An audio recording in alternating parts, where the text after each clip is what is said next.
Para hindi malito ang mga commuter na uuwi sa kani-kanilang probinsya sa Semana Santa, hindi muna itutuloy ng MMDA ang planong pagdilipat ng temporary terminal para sa Southwest Provincial Buses sa Pasay City. May unang balita live si Mav Gonzalez. Mav. Rhea, na-postpone muna ang paglilipat nga nitong temporary bus terminal para sa provincial buses dito sa Macapagal Boulevard.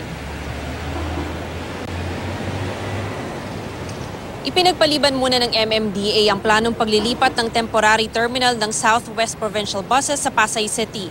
Hinihintay pa kasi ang bagong ruta na ilalabas ng LTFRB.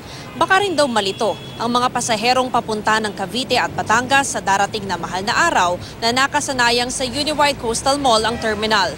Nakatayo na ang complex sa Macapagal Boulevard at bubuksan sana sa susunod na linggo. Mahigit 1 milyong piso raw kada buwan ang matitipid ng MMDA pag nailipat na ang terminal.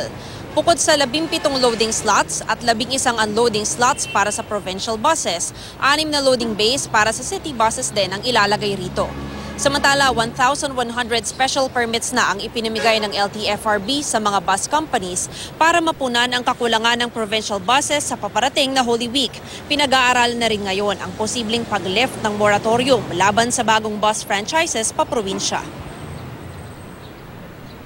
We recognize the fact na yung moratorium na ito ay matagal na.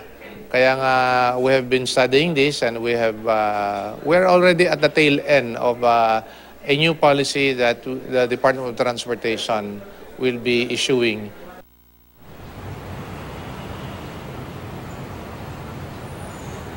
Reyes, ngayon ay kukunti pa ang pasahero dito sa Southwest Integrated Bus Terminal sa Pasay. Samantala, ayon sa MMDA ay baka raw after Easter Sunday matuloy itong paglilipat nila ng temporary bus terminal. Rhea?